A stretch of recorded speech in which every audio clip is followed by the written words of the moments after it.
हरे कृष्णा। हम लोग भगवद गीता ज्ञान प्रबोधिनी के दूसरे अध्याय से चर्चा कर रहे हैं, जिसका शीर्षक है भौतिक समस्याएं आध्यात्मिक समाधान।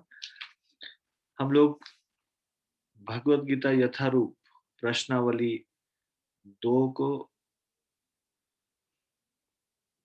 का समाधान कर रहे हैं, उसके प्रश्न उत्तर कर रहे हैं। अभी तक हमने 7वें प्रश्न तक के उत्तर किए। आज हम 8वें प्रश्न से आगे की चर्चा करेंगे। इससे पहले कि हम ये चर्चा को आगे बढ़ाएं, कृपया आप सब लोग मंगलाचरण जो भगवत गीता में दिया गया है आगे पेज में, उसको एक साथ पढ़िए। स्क्रीन पे भी दिखाई दे रहा है। ओम अज्ञानतिमिरान्धस्य ज्ञानाञ्जनशलाकया चक्षुरुन्मिलितं येन तस्मै श्रीगुरुवे नमः। श्रीचैतन्यमनोभीष्टं स्थापितं येन भूतले स्वयं रूपा कदा मह्यं ददाति स्वपदान्तिकम्। वन्देऽहं श्रीगुरोः श्रीयुतपदकमलं श्रीगुरुन् वैष्णवांश्च श्रीरूपं सागरजातं सगं रघुनाथान्वितं तं सजीवम् साद्वैतं सावधूतं परिजनसहितं कृष्णचैतन्यदेवं श्रीराधा कृष्णपादां सगं ललिता श्रीविशाखान्वितांश्च। हे कृष्ण करुणा सिंधो दीनबंधो जगतपते गोपेश गोपिका कांत राधा कांत नमोस्तुते। तप्त कांचन गौरांगी राधे वृंदावनेश्वरी वृषभानुसुते देवी प्रणमामि हरिप्रिये। वाञ्छाकल्पतरुभ्यश्च कृपा सिन्धुभ्यैव च पतितानां पावनेभ्यो वैष्णवेभ्यो नमो नमः। जय श्री कृष्ण चैतन्य प्रभु नित्यानंद श्री अद्वैत गदाधर शिवासादि गौर भक्त वृंद। हरे कृष्ण कृष्ण कृष्ण हरे हरे, हरे राम राम राम हरे हरे।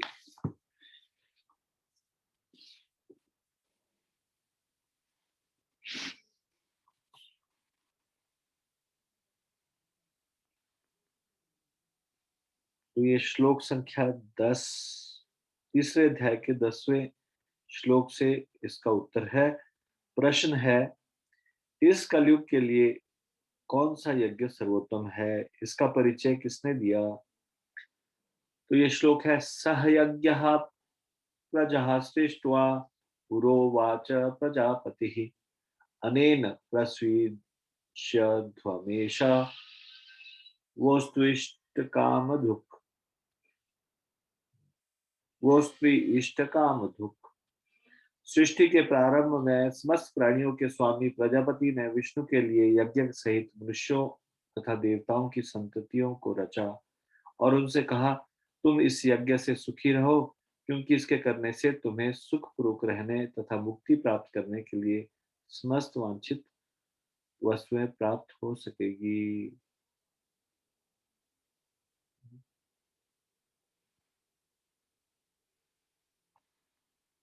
तात्पर्य, प्राणियों के स्वामी विष्णु द्वारा भौतिक सृष्टि की रचना बद्ध जीवों के लिए भगवत धाम वापस जाने का सुअवसर है। इस सृष्टि के सारे जीव प्रकृति द्वारा बद्ध है, क्योंकि उन्होंने शिव भगवान विष्णु या कृष्ण के साथ अपने संबंध को भुला दिया है। इस शाश्वत संबंध को समझने में वैदिक नियम हमारी सहायता के लिए हैं। जैसा कि भगवत गीता में कहा गया है, वैदेश्च सर्वे रहदेव वेद्य।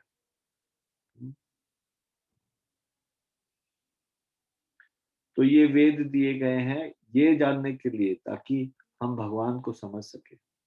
और यहाँ पे तात्पर्य में बताया गया है, क्योंकि उन्होंने क्या प्रकृति के जीवों ने,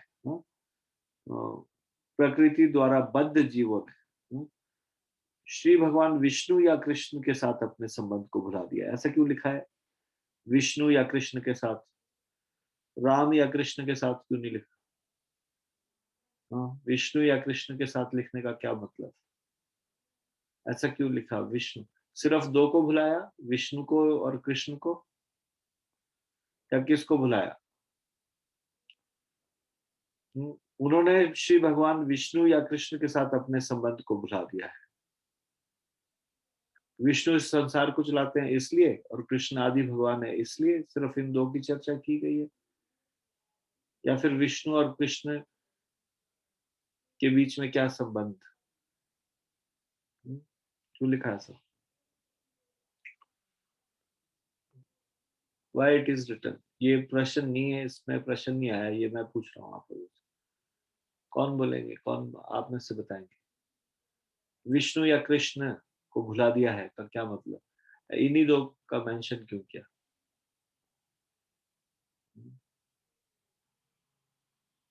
एनीबॉडी वांट टू आंसर? कोई आंसर देना चाहता है? Please raise your hand. नहीं?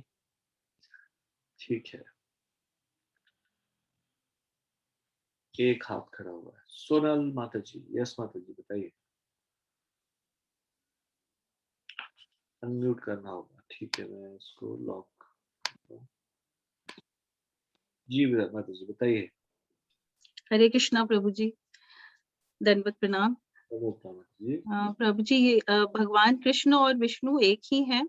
विष्णु भगवान कृष्ण के ही विस्तार हैं, और भगवान कृष्ण जिस तरह से अपने गोलोक धाम में अपने रूप में रहते हैं, इसी तरह भगवान विष्णु अपने ऑफिशियल फॉर्म में है, विष्णु रूप में। ठीक है, वेरी गुड, धन्यवाद। पर्यायवाची शब्द इसलिए लिखा, विष्णु और कृष्ण में अंतर नहीं है, लेकिन फिर भी और चीजें भी लिखी जा सकती थी।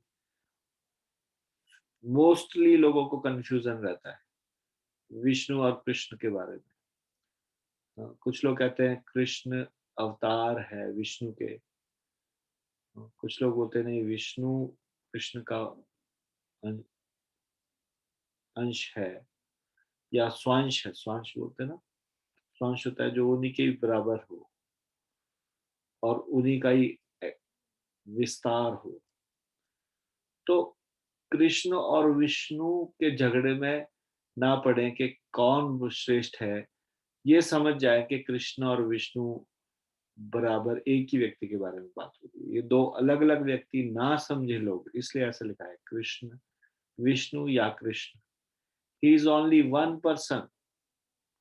वो एक ही व्यक्ति है जो दो जगहों पे मौजूद है। इस संसार में दो व्यक्ति अलग अलग रोल में रह सकता है।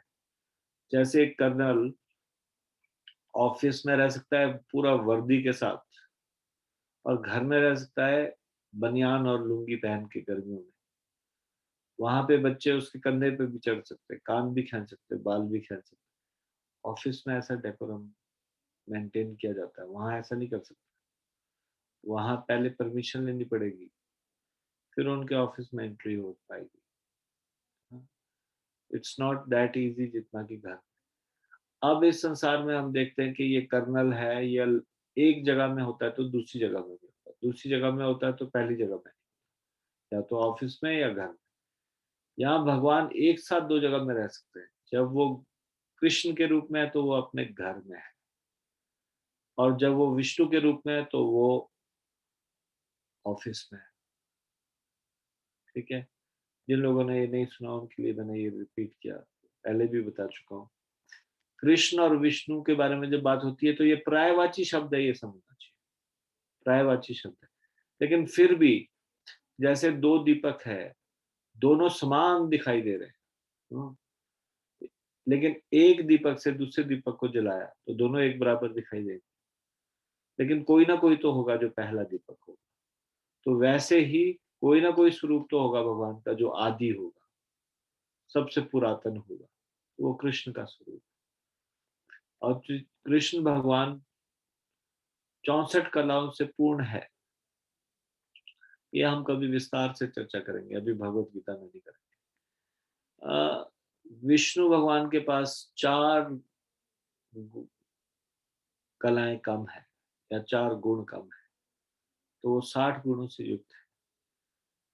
चैतन्य चरितमृत में इसको गहराई से बताया गया, उसमें ये सारे गुण भी लिखे हैं। कौन कौन से गुण है? उनसे थोड़े कम देवता है शक्तिशाली, जैसे कि शिव जी या फिर ब्रह्मा जी, वो 55 गुणों से युक्त है।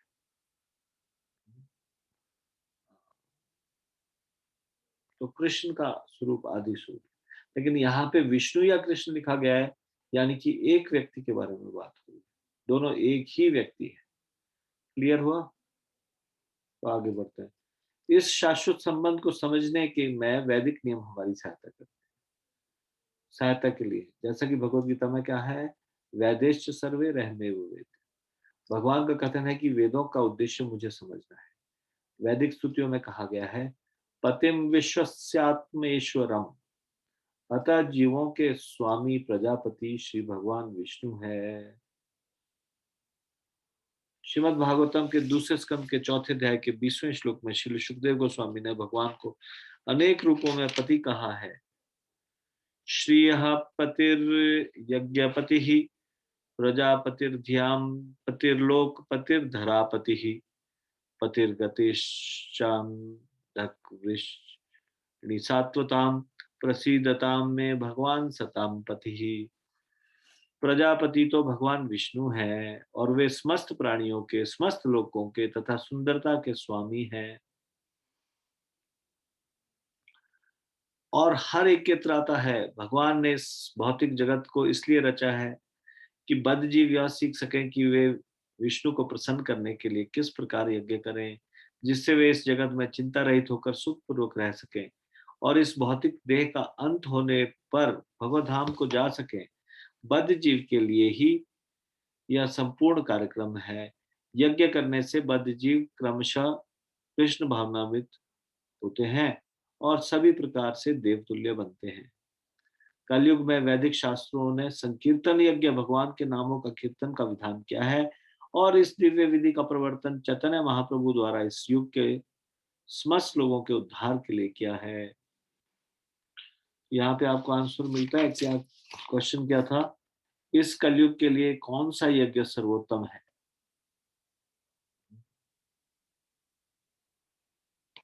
तो यहाँ पे बताया गया, कलयुग में वैदिक शास्त्रों ने संकीर्तन यज्ञ का विधान किया है। अब यहाँ पे एक ये भी प्रश्न है, इसका परिचय किसने दिया? तो किसने दिया? चैतन्य महाप्रभु का प्रवर्तन, मतलब शुरुआत की गई इस संकीर्तन यज्ञ की। संकीर्तन यज्ञ तथा कृष्ण भावनामृत में अच्छा तालमेल है। श्रीमद् भागवतम 11वें स्कंद के 5वें अध्याय का 32वें श्लोक में संकीर्तन यज्ञ के विशेष प्रसंग में भगवान कृष्ण का अपने भक्त रूप चैतन्य महाप्रभु में निम्न प्रकार से उल्लेख हुआ है। कृष्ण वर्णम तुषाकृष्णम सांगोपांगास्त्र पार्षदम यज्ञे संकीर्तन प्रायेर यजंती ही सुमेधसा। अब इस श्लोक में चैतन्य महाप्रभु की चर्चा है।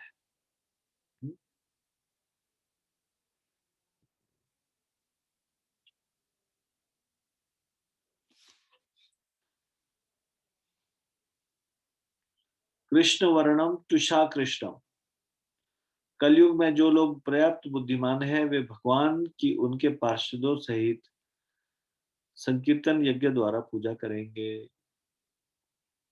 वेदों में वर्णित अन्य यज्ञों को इस कली काल में कर पाना सहज नहीं, किंतु संकीर्तन यज्ञ सुगम है और सभी दृष्टि से अलौकिक है, जैसा कि भगवत गीता में भी 9वें अध्याय के 14वें श्लोक में संस्तुति की गई है। तो ये आंसर इसमें मिल जाता है। अब तीसरे अध्याय का 11वां श्लोक, यज्ञ के अनुष्ठान अंततः मुक्ति की ओर कैसे ले जाते हैं, इसे दर्शाने हेतु एक क्रमिक सूची बनाइए। यज्ञ के अनुष्ठान अंततः मुक्ति की ओर कैसे ले जाते हैं? ये श्लोक है 11वां श्लोक। देवान भावयतानेन ते देवा भावयन्तु वः, परस्परं भावयन्तः श्रेयः परमवाप्स्यथ।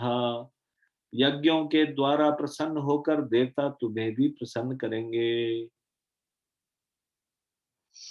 और इस तरह मनुष्यों तथा देवताओं के मध्य सहयोग से सबों को संपन्नता प्राप्त होगी।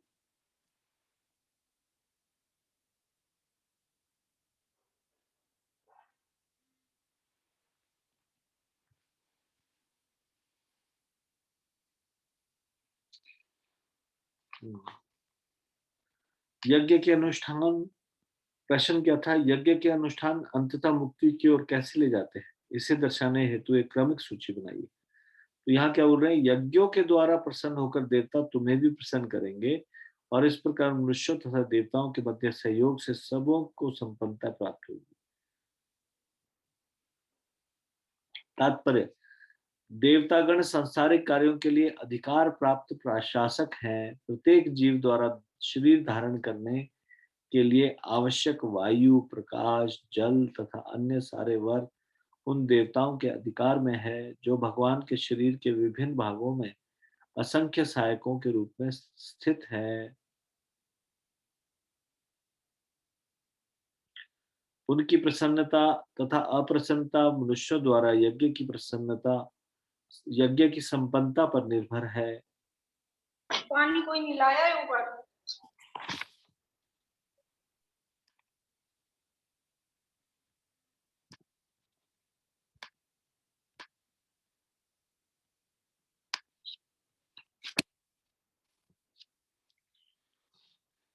उनकी प्रसन्नता तथा अप्रसन्नता मनुष्यों द्वारा यज्ञ की संपन्नता पर निर्भर है। कुछ यज्ञ किन्हीं विशेष देवताओं को प्रसन्न करने के लिए होते हैं, किंतु जो भी सारे यज्ञों में भगवान विष्णु को प्रमुख भोक्ता की भांति पूजा जाए, किंतु तो भी सारे यज्ञों में भगवान विष्णु को प्रमुख भोक्ता की भांति पूजा जाता है। भगवद गीता में यह भी कहा गया है कि भगवान कृष्ण स्वयं सभी प्रकार के यज्ञों के भोक्ता हैं। भोक्तारम यज्ञ तपसाम, अतः समस्त यज्ञों का प्रमुख प्रयोजन यज्ञ प्रति को प्रसन्न करना है। जब वे यज्ञ सुचारू रूप से संपन्न किए जाते हैं तो विभिन्न विभागों के अधिकारी देवता प्रसन्न होते हैं और प्राकृतिक पदार्थों का अभाव नहीं रहता। यज्ञों को संपन्न करने से अन्य लाभ भी होते हैं, जिनसे अंततः भवबंधन से मुक्ति मिल जाती है। यज्ञ से सारे कर्म पवित्र हो जाते हैं, जैसा कि वेद वचन है, आहार शुद्धो सत्व शुद्धि, सत्व शुद्धो ध्रुवा स्मृति, स्मृतिर्लब्धे लब्धे सर्वग्रंथि नाम विप्र मोक्षः। यज्ञ से मनुष्य के खाद्य पदार्थ शुद्ध होते हैं। शुद्ध भोजन से मनुष्य जीवन शुद्ध हो जाता है। जीवन शुद्ध होने से स्मृति के सूक्ष्म तंतु शुद्ध होते हैं और स्मृति तंतुओं के शुद्ध होने पर मनुष्य मुक्ति मार्ग का चिंतन कर सकता है। और ये सब मिलकर कृष्ण भावनामृत तक पहुंचाते हैं, जो आज के समाज के लिए सर्वाधिक आवश्यक है। तो यहाँ प्रश्न क्या था? यज्ञ के अनुष्ठान अंततः मुक्ति की ओर कैसे ले जाते हैं? तो मुक्ति की ओर कैसे ले जाते हैं, अभी आपने पढ़ा। इसमें बताया था, यहाँ पे बताया गया है, इसे दर्शाने हेतु एक क्रमिक सूची बनाइए। कौन बताएंगे इसको? अभी अभी हमने पढ़ा, उसको कोई रिपीट करेंगे, बताएंगे?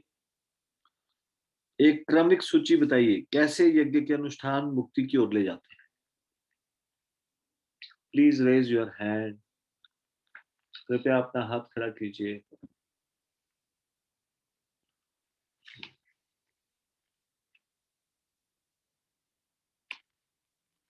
तीन लोगों ने हाथ खड़े किए सिर्फ।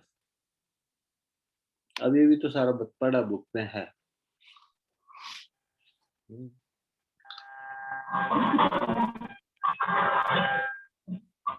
इशिका जोशी माता जी बताइए, आप बताइए। हरे कृष्ण नाम जी। तो जी यज्ञ की मतलब यज्ञ जब करते हैं तो उससे जो हमारे खाद्य पदार्थ होते हैं वो शुद्ध हो जाते हैं और फिर उनको जब हम कंज्यूम करते हैं तो उससे हमारी जो एग्जिस्टेंस होती है वो प्योरीफाई हो जाती है। और फिर जब एग्जिस्टेंस हमारी प्योरीफाई होती है तो हमारी जो मेमोरी होती है वो भी प्योरीफाई होती है। और उसके बाद जो फिर हम उस बुद्धि से सोच पाते हैं कि हमारा जो लिबरेशन का पाथ है वो क्या है। और फिर इस तरह से जो एक है वो कृष्ण कॉन्शियसनेस में जुड़ सकते हैं। ठीक है, आपके पास भगवत गीता इंग्लिश में है ना? यस गुरु जी। ठीक है, नो प्रॉब्लम। हम लोग हिंदी में इसलिए कर रहे हैं क्योंकि हिंदी तो सभी को आती है, इंग्लिश में हो सकता है कोई लोग इतने कंफर्टेबल ना हो। तो ये समझ गए आप ये क्रमबद्ध सूची का। इसमें कुछ ऐड करना चाहता है कोई, जो अभी इन्होंने कहा माता जी ने? Anybody want to say anything about this? जो ये क्वेश्चन था, यज्ञ के अनुष्ठान अंततः मुक्ति की ओर कैसे ले जाते हैं, इसे दर्शाने हेतु एक क्रमिक सूची बनाइए। कोई इसमें अपने कुछ विचार बोलना चाहते हैं?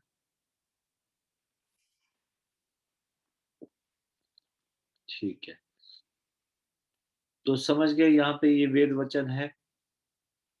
यज्ञ से क्या होगा? आहार शुद्ध हो, खाद्य पदार्थ शुद्ध हो, आहार शुद्ध से सत्व शुद्धि, हमारी एग्जिस्टेंस, मनुष्य जीवन शुद्ध होगा।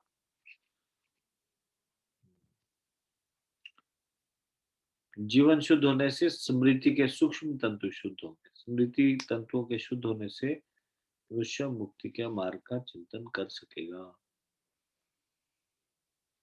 और फिर ये सब मिलकर क्या होंगे? कृष्ण भावना तक पहुंचाएंगे।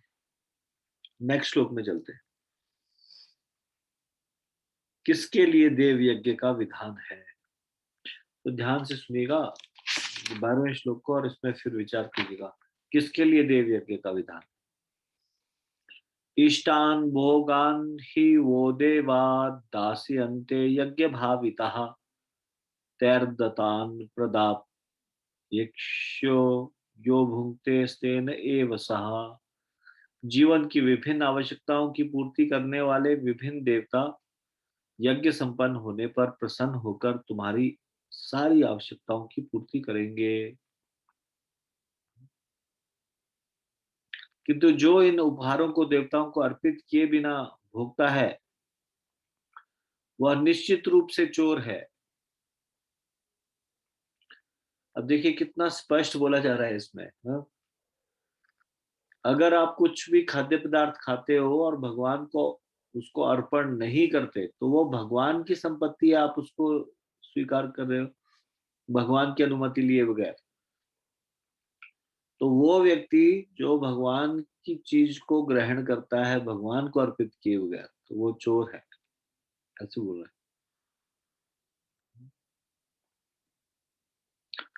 एक जगह ये बोल रहे हैं, बताया जा रहा है कि जो भी कोई भगवान को अर्पित किए बगैर खाता है वो पाप खाता है। इससे नेक्स्ट श्लोक है वो। पर पहले तो ये बताया जा रहा है कि वो चोर है।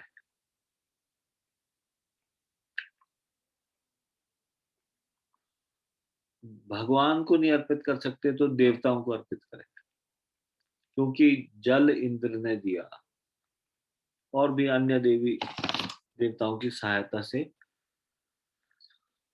सूर्य की वजह से उस सूर्य ने जीवन शक्ति दी। सूर्य ना हो तो ये वनस्पति ना होगी।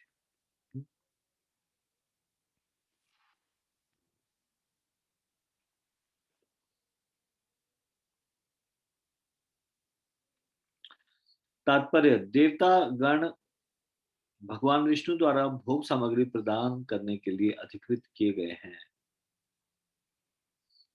देवता हमको देते हैं लेकिन भगवान ने ही उनको ये ड्यूटी दे रखी है, तो असलियत में दे कौन रहे? भगवान ही दे रहे। अतः नियत यज्ञों द्वारा उन्हें अवश्य संतुष्ट करना चाहिए। वेदों में विभिन्न देवताओं के लिए भिन्न भिन्न प्रकार के यज्ञों की संस्तुति है, किंतु वे सब अंततः भगवान को ही अर्पित किए जाते हैं। किंतु जो यह नहीं समझ सकता कि भगवान क्या है उसके लिए देव यज्ञ का विधान है। तो यहाँ पे प्रश्न का उत्तर मिल जाता है आपको। ऑफर तो करना चाहिए सारी चीजें भगवान को, लेकिन अगर उसको समझ में नहीं आता, भगवान समझ में नहीं आते, उसको दिखता है कि अल्पज्ञ है कि ये इंद्र की वजह से हो रहा है, तो ठीक है, तो देवताओं के लिए कुछ यज्ञ करे। देवता भी दे पा रहे हैं भगवान की इच्छा से, उनकी डायरेक्ट इंस्ट्रक्शन से।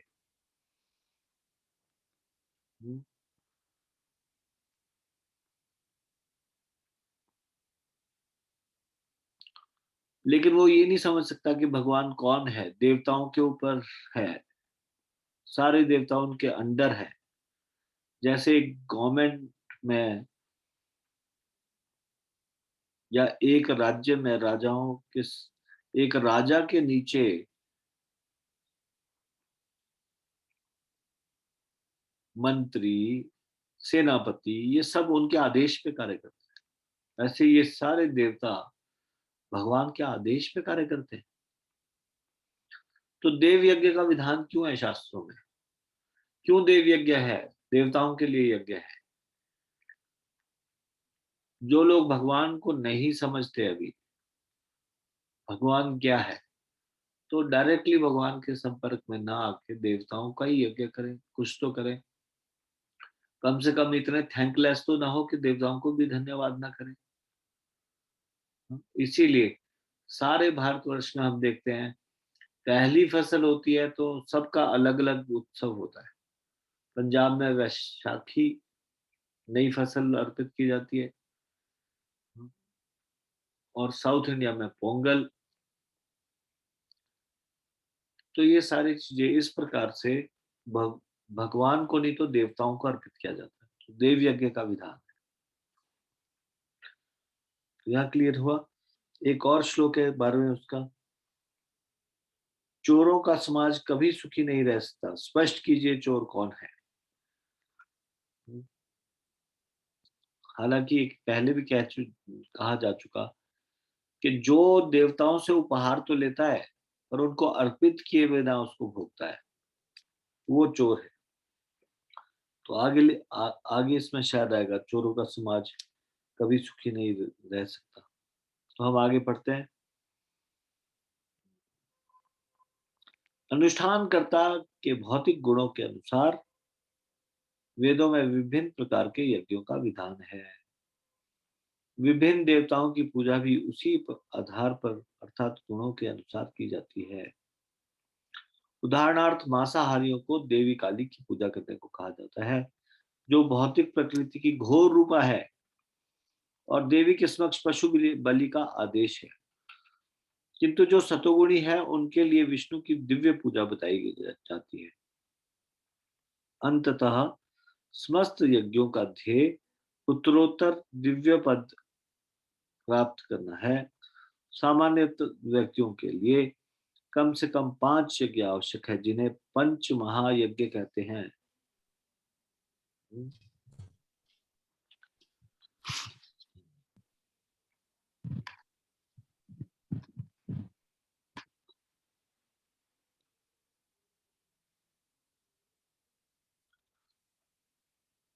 किंतु मनुष्य को यह जानना चाहिए कि जीवन की सारी आवश्यकताएं भगवान के देवता प्रतिनिधियों द्वारा ही पूरी की जाती है। कोई कुछ बना नहीं सकता। उदाहरणार्थ मानव समाज के भोज्य पदार्थों को ले। इन भोज्य पदार्थों में शाकाहारियों के लिए अन्न, फल, शाक, दूध, चीनी आदि हैं, और मांसाहारियों के लिए मांस आदि, जिनमें से कोई भी पदार्थ मनुष्य नहीं बना सकता। एक और उदाहरण ले, यथा ऊष्मा, प्रकाश, जल, वायु आदि जो जीवन के लिए आवश्यक है, इनमें से किसी को बनाया नहीं जा सकता। परमेश्वर के बिना न तो प्रचुर प्रकाश मिल सकता है, न चांदनी, वर्षा या प्रातःकालीन समीर ही। समीर होता है जेंटल विंड,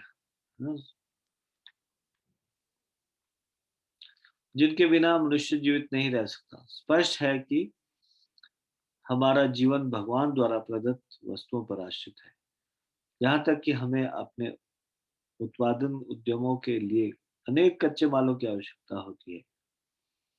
यथा धातु, गंधक, पारद, मैग्नीज तथा अन्य अनेक आवश्यक वस्तुएं, इनकी पूर्ति भगवान के प्रतिनिधि इस उद्देश्य से करते हैं कि हम उनका समुचित उपयोग करके आत्म साक्षात्कार के लिए अपने आप को स्वस्थ एवं पुष्ट बनाएं जिससे जीवन का चरम लक्ष्य अर्थात भौतिक जीवन संघर्ष से मुक्ति प्राप्त हो सके। तो ये समझ में आ गया क्या बताया जा रहा है?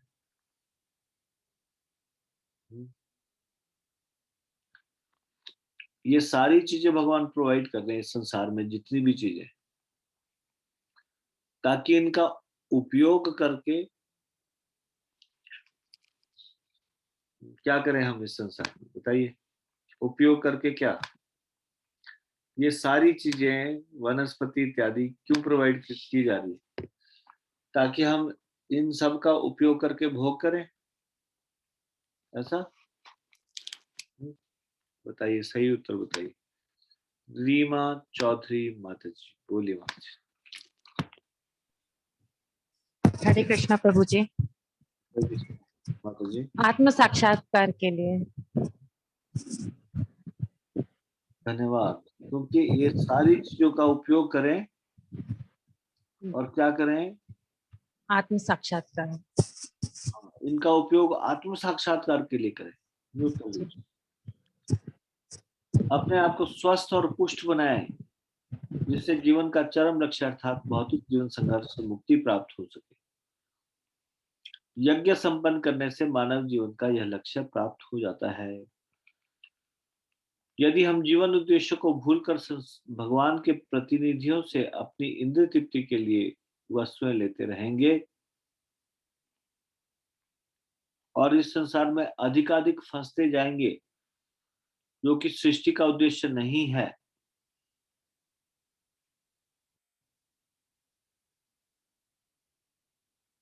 तो निश्चय ही हम चोर है और इस तरह हम प्रकृति के नियमों द्वारा दंडित होंगे।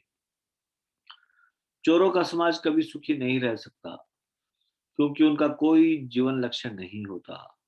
भौतिकतावादी चोरों का कभी कोई जीवन लक्ष्य नहीं होता, उन्हें तो केवल इंद्रिय तृप्ति की चिंता रहती है। वे नहीं जानते कि किस तरह यज्ञ किस तरह किए जाते हैं। किंतु चैतन्य महाप्रभु ने यज्ञ संपन्न करने की सरलतम विधि का प्रवर्तन किया। यह है संकीर्तन यज्ञ, जो संसार के किसी भी व्यक्ति द्वारा जो कृष्ण भावनामृत के सिद्धांतों को अंगीकार करता है संपन्न किया जा सकता है। अब मेरा एक प्रश्न है यहाँ पे। मेरा प्रश्न ये है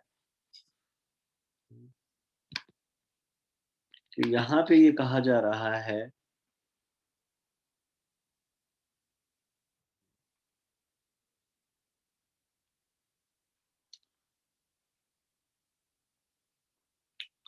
कि भगवान ने जो हमको वस्तुएं प्रदान की उसको हम लेते रहेंगे तो हम चोर कहलाएंगे।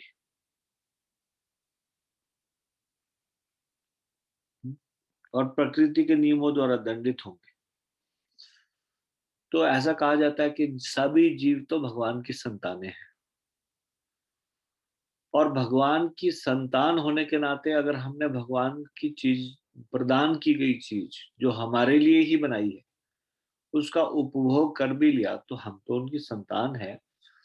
संतान पिता के संपत्ति पर संतान का अधिकार होता है। वो संपत्ति किस लिए होती है? पिता की, अपने पुत्रों के लिए होती है, अपने बच्चों के लिए। तो अगर उन्होंने जो चीजें प्रदान कर रहे हैं उसका उपभोग कर भी लिया हमने, तो फिर हम चोर कैसे कहे जा सकते हैं? ऐसा क्यों कहा जा रहा है यहाँ पे कि हम चोर कहलाए जाएंगे? भगवान ने हमारे लिए ही ये चीजें बनाई। इस संसार में वनस्पति इत्यादि, जल जल भगवान ने बनाया हम लोगों के लिए। हमने वो जल ग्रहण कर लिया तो हम चोर कैसे हुए? या कोई भी चीज, संसाधन जो भी बनाया है। आप लोग क्या बोलते हो इस बारे में? Please raise your hand. Kalavati माता जी, यस माता जी बताइए। हरे कृष्णा प्रभु जी, दंडवत प्रणाम। दंडवत प्रणाम माता जी, बताइए। प्रभु जी, जैसे एक संतान के लिए अगर पिता की संपत्ति भोग सकता है, वो उनकी परमिशन के बगैर नहीं कर सकता, उसके लिए उनकी परमिशन लेनी होती है। वैसे ही अगर हम इस संसार में भगवान की दी हुई चीजों को करें तो उनको ऑफर किए बगैर अगर हम यूज कर रहे हैं तो हम चोर है। इसलिए घर में फ्रिज है, फ्रिज में कुछ खाने पीने का सामग्री है, एक बच्चा आता है, फ्रिज खोलता है, कोई चीज उठा लेता है, माता पिता कभी उसको चोर नहीं समझते, ना कोई उसको बाहर का लोग व्यक्ति चोर कहता। जी प्रभु जी। तो फिर इस संसार में ही क्यों चोर कहा जाए उस व्यक्ति को? हम ही माँ भगवान की संतानें।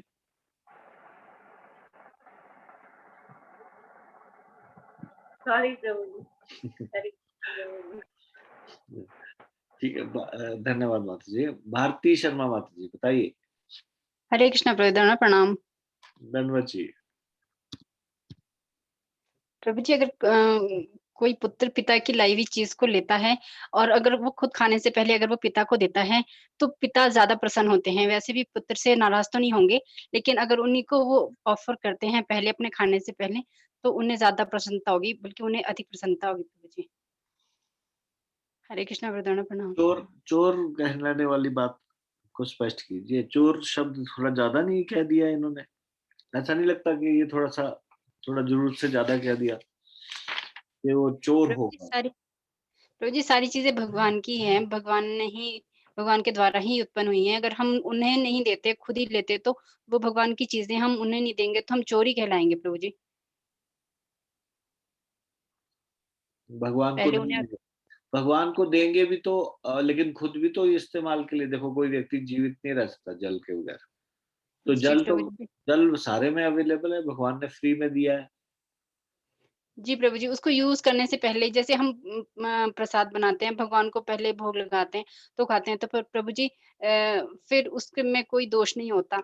तो प्रभु जी उसी तरह कोई भी चीज अगर हम खुद यूज करनी हो तो पहले भगवान को दें, तो हम चोर नहीं कहलाएंगे, वरना हम चोरी कहलाएंगे। प्रभु जी क्योंकि सारी चीजें भगवान की बनाई हुई प्रभु जी, तो उन्हीं का ही अधिकार सब सर्वप्रथम है, तो हमारा अधिकार बाद में आता है। प्रभु जी चलो हरे अच्छा। कृष्णा प्रधान। और कोई कुछ ऐड करना चाहता है इसमें?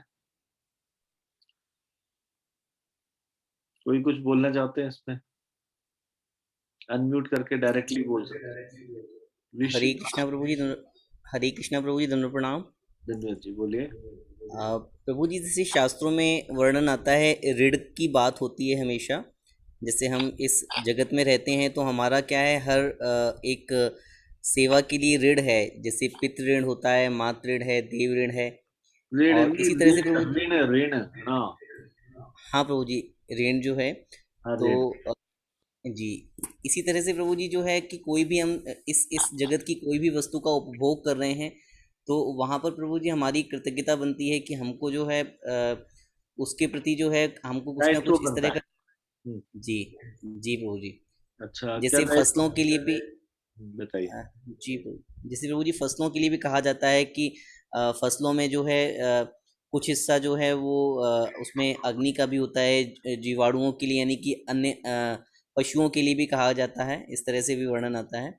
और मैं प्रभु जी उतना मान्यूट नहीं बता पा रहा हूँ। वो ऐसे बताया जाता है कि बाली का जो है ये वाला भाग जो है वो फिर हम उपभोग कर सकते हैं, ये वाला भाग इस व्यक्ति के लिए होता है। तो इस तरह से सभी का हिस्सा है और हम उसको स्वयं केवल बिना किसी को दिए उपभोग नहीं कर सकते हैं। ऐसा करेंगे तो फिर हम चोर कहलाएंगे। हरे कृष्णा प्रभु जी दोनों को। धन्यवाद आपके विचार के लिए। नित्य किशोरी माता जी। हरे कृष्णा प्रभु जी, दंडवत प्रणाम। प्रभु जी वैसे तो सब कुछ ठीक है कि चोर और पापी हम दोनों ही कहलाएंगे अगर हम भगवान को ऑफर नहीं करते। इसके ऊपर प्रभु जी एक एग्जांपल ये याद आ रहा था कि मान लो अगर हम अपने बच्चे को एक टॉफी दिलवाते हैं, चाहे वो मम्मी पापा ने ही दिलवाई है, और बच्चा रिटर्न में मम्मी पापा को पूछ ले कि ये मम्मी पापा आप ले लो, तो मम्मी पापा खुश हो जाते हैं कि चलो बच्चे को मैनर्स हैं, चाहे हम खाएं या ना खाएं। इसी तरीके से यदि हम प्रेम से भगवान को ऑफर करते हैं तो भगवान खुश होते हैं। हाँ नहीं, वो तो ठीक है। ये तो इन्होंने भी बताया, भारती माता जी ने। हाँ जी। बात तो यहाँ पे ये तीखे शब्द की बात हो रही है। ऐसा शब्द चोर कहना चाहिए उस व्यक्ति को जो अपने माता पिता की संपत्ति का भोग करे, या फिर जो माता पिता के की चीज है वो ऑटोमेटिकली बच्चे की चीज मानी जाती हाँ जी है। तो फिर बात ये चर्चा चल रही है कि क्या ये तीखे शब्द नहीं बोले गए कि ये वो चोर है?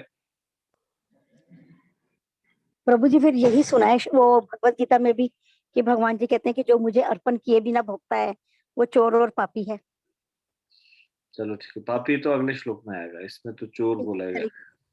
ठीक है, हरे कृष्ण प्रभु जी, धन्यवाद प्रणाम। धन्यवाद। 13वें श्लोक में फिर पापी भी बोल दिया, पहले चोर बोला कृपा करो। कृष्णा माता जी ने अनम्यूट किया था। यस माता जी बताइए।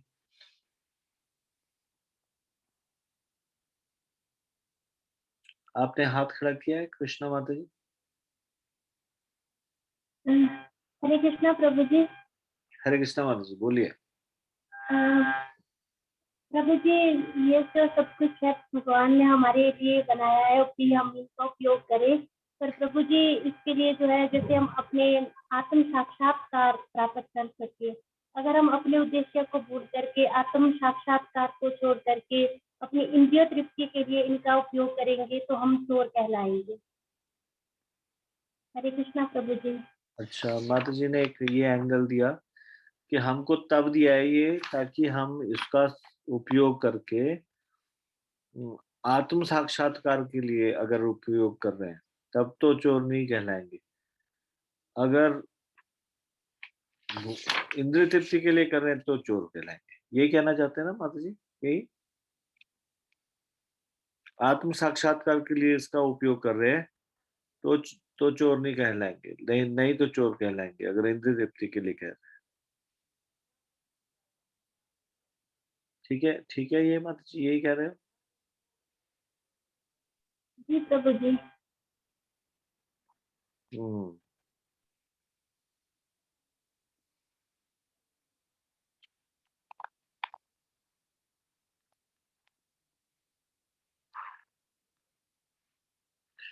और कोई विचार किसी का? रीमा चौधरी माता जी। हरे कृष्ण प्रभु जी।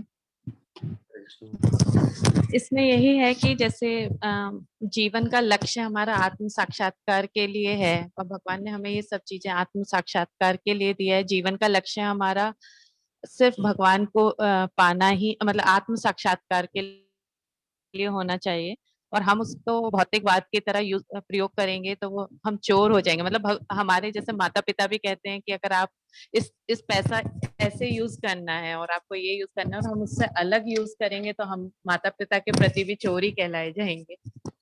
जहां तक मुझे लगता है यही है कि जिस। ठीक है माता जी, धन्यवाद। हरे कृष्ण।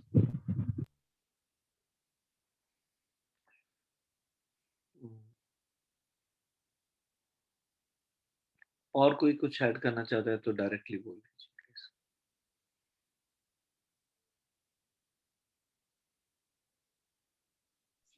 हरे कृष्णा प्रभु जी। यस माता जी सुन लो। हरे कृष्ण। प्रभु जी, ये हमें जो भी परमेश्वर ने हमें भोग सामग्री दी है वो हमारे जो लक्ष्य है जीवन का वो है आत्म साक्षात्कार व जीवन संघर्ष से मुक्ति प्राप्त करना। तो ये मानव जीवन का लक्ष्य ही है कि हम इंद्रिय तृप्ति में ना फंसे, हम इस संसार में ना फंसे। और अगर हम इस संसार में अधिकाधिक फंसते जाएंगे तो ये सृष्टि का उद्देश्य नहीं है। हाँ, हम निश्चय ही चोर कहलाएंगे क्योंकि हम अपनी इंद्रिय तृप्ति के लिए कर रहे हैं, तो इस संसार में ज्यादा से ज्यादा फंसते जाएंगे।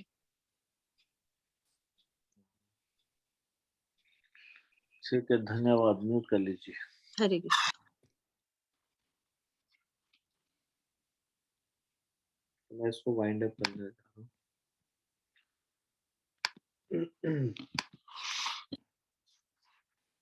निश्चित तौर पे हम चोर कहलाए जाएंगे चाहे हम भगवान की संतान है। इस तरह से आप इसको इस उदाहरण से समझ सकते हैं। मान लीजिए एक माता पिता ने कुछ रुपए निकाल के रखे हैं बच्चे की फीस के लिए, ठीक है? उस बच्चे को दिया जाएगा उसके स्कूल की फीस भरने के लिए, और वो माता पिता से उन्होंने निकाल के उसको रखा है, मान लीजिए एक एलमीरा में, या फिर बैंक से निकाल के लाए हैं, एलमीरा में रखा है। अभी उसकी फीस, आजकल स्कूलों की फीस बड़ी भारी भरकम, तो फीस के लिए पैसे रखे हैं। वो बच्चा चुपचाप से उसको निकाल लेता है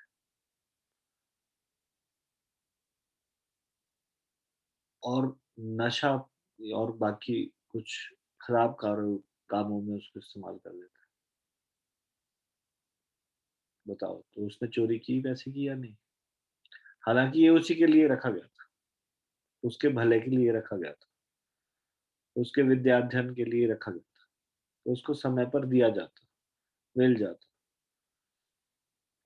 या उसी को ही कहा जाता कि ये फीस जमा करवा दे, लेकिन उसने अपनी मर्जी से लिया, परमिशन भी नहीं ली माता पिता से।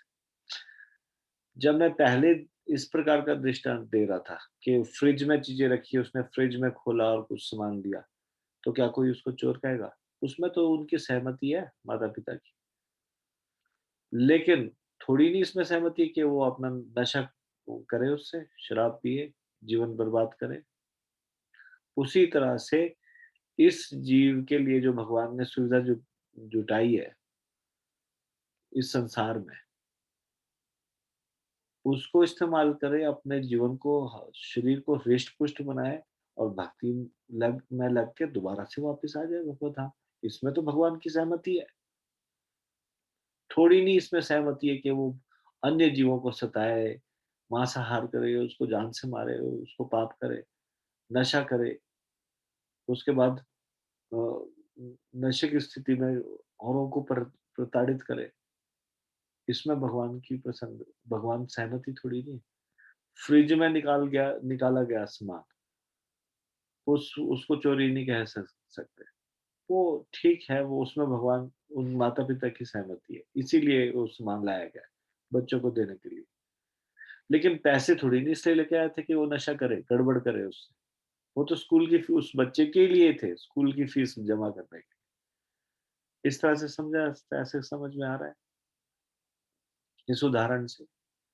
उसी प्रकार से इस संसार के संसाधन भगवान ने जुटाए हैं हम अपनी संतानों के लिए, हमारे लिए। लेकिन किस किस प्रकार से जुटाए? ताकि हम आत्म साक्षात्कार में उन वस्तुओं का प्रयोग करें, उन वस्तुओं का उपयोग करें और उसके बाद आत्म साक्षात्कार करें। ये शरीर इसीलिए मिला है, मनुष्य का शरीर। लेकिन कोई पतित कार्य करना शुरू कर दे उससे, इन संसाधनों से, तो बताओ वो चोर कहलाएगा कि नहीं? कई बच्चों को आदत पड़ जाती है इस प्रकार से, they still their parents money. भले ही उनको चोर नहीं कहा जा रहा, पर वो चोरी है कि नहीं है? उनकी परमिशन के बगैर लेंगे कोई पैसा? मान लो घर चलाने के लिए पिताजी ने पैसे निकाले कुछ, और वो बच्चा ताक लगा के बैठा है, कब उनकी नजर बचा के वो पैसों को लेके बाहर जाके उसका मनमाना इस्तेमाल करे, बोलो वो चोरी नहीं कहलाएगी? उसमें पिताजी की सहमति थोड़ी नहीं है। किसी और पर्पस के लिए वो पैसा है, चोरी कहलाई जाएगी या नहीं? घर के अंदर भी चोरी हो सकती है, नहीं हो सकती क्या? संतान के द्वारा भी चोरी हो सकती है, नहीं हो सकती क्या? हाँ? तो इसलिए यहाँ पे अगर कहा जा रहा है इन जीवात्माओं को चोर कहा जा रहा है, जो भगवान की संपत्ति का इस्तेमाल तो करते हैं लेकिन भगवान के लिए ग्रेटफुल नहीं है, जिस उद्देश्य के लिए उनको भेजा गया है वो यहाँ पे नहीं कर रहे उस उद्देश्य की पूर्ति। हाँ?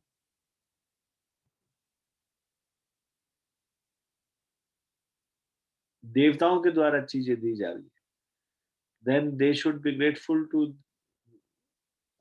This demigods. और वो डेमिगॉड्स सबसे पहले तो भगवान के लिए होना चाहिए। भगवान के लिए नहीं है तो चलो जो दिख रहा है उनके लिए हो जाए ग्रेटफुल। ऐसा कहा जाता है, one who is not grateful he is a great fool. FOOL। Great मतलब महान, फूल मतलब हाँ, क्या? मूर्ख। महान मूर्ख व्यक्ति है, ग्रेटफुल है। ग्रेटफुल होता है कृतज्ञ। जो कृतज्ञ नहीं है, जो वो वाला ग्रेटफुल नहीं है, GRATEFUL, he is a grateful, GREATFOOL। One should be grateful to God, है ना? तो यहाँ पे जो बोला जा रहा है कि वो चोर है निश्चित रूप से, तो ये बिल्कुल सत्य कहा गया है। ये एकदम से तीखा नहीं बोला जा रहा, सत्य बात कही जा रही है। सत्य बात तीखी लग सकती है। ठीक है, हम इसको यहीं पे विराम देंगे। आज हमने इस पे लंबी चर्चा कर ली और आप लोगों से मैं एक निवेदन करता हूँ। मैं चाहता हूँ कल मैं प्रश्न पूछूं तो आपके हाथ खड़े हो। तो एक क्वेश्चन, ये भगवत गीता को पढ़ के आइए प्लीज। अच्छा, 12वां श्लोक एक और है क्या? भोज्य पदार्थ जीवन की आवश्यकताएं, कच्चा माल, इनमें से किन का उत्पादन किया गया है और किन का नहीं?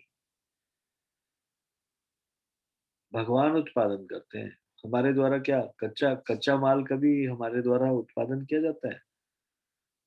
नहीं, भगवान के द्वारा उत्पादन किया जाता है। हम कुछ भी पैदा अपनी तरफ से कुछ भी क्रिएट नहीं कर सकते। भगवान के द्वारा की गई चीजों से ही कुछ क्रिएट करते हैं। जिनका उत्पादन नहीं किया गया है, प्रकृति द्वारा पूर्ति मनुष्यों को कैसे की जाती है?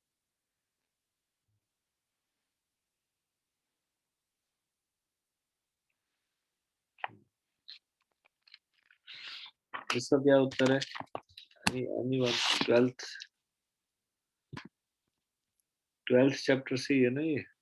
सॉरी, 12th श्लोका से ही है।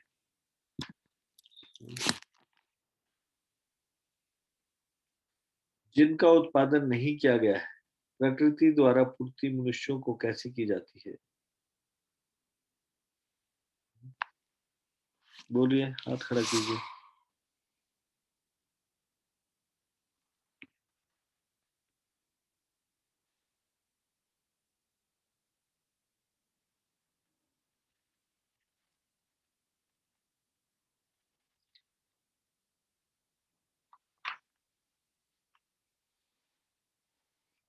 चिंते मत प्रभु, बोलिए।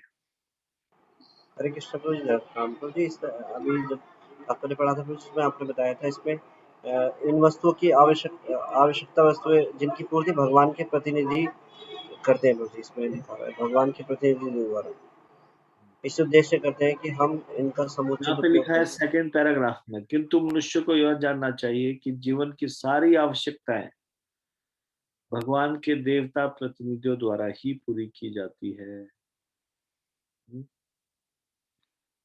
तो प्रकृति के द्वारा कैसे पूर्ति की जाती है? देवताओं के माध्यम से पूरी की जाती है। जब हम नहीं बना सकते कोई भी चीज, तो फिर कैसे ये पूरी होती है? देवताओं के द्वारा पूरी होती है। अन्न नहीं बना सकते, लेकिन देवता लोग बना सकते हैं। सूर्य रोशनी देके, और इस प्रकार से अन्य सभी देवता अलग अलग प्रकार से इन सारी खाद्य पदार्थों की पूर्ति कर सकते हैं। तो ये अब आपको मैं एक रिक्वेस्ट ये कर रहा था, 13वां श्लोक, 14वां श्लोक, 31वां श्लोक, 32वां श्लोक, 33वां और 34वां श्लोक, ये पढ़ के आए आप। नोट कर लीजिए, कागज लीजिए, नोट कर लीजिए। ये 13वां, इसमें जो भगवत गीता एक बार निकालेंगे, ये जो सूची है यथारूप प्रश्नावली 2 निकालिए प्लीज।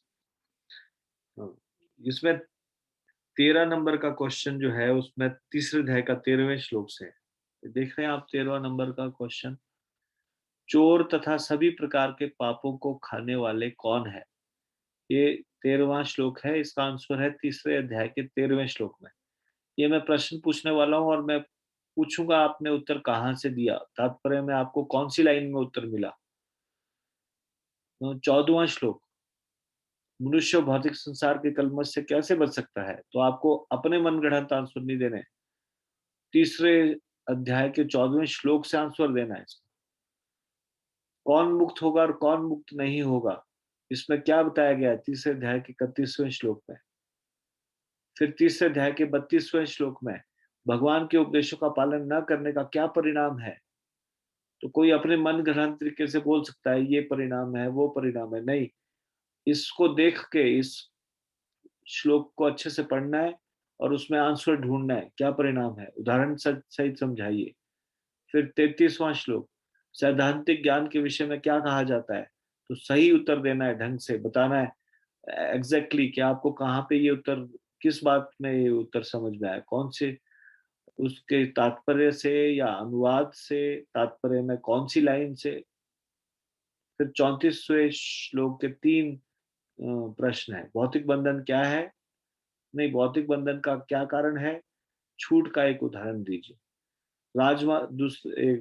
फिर 19वां श्लोक, 19वां क्वेश्चन, सॉरी, 34वें श्लोक से, राजमार्ग तक में दुर्घटना की संभावना क्या है?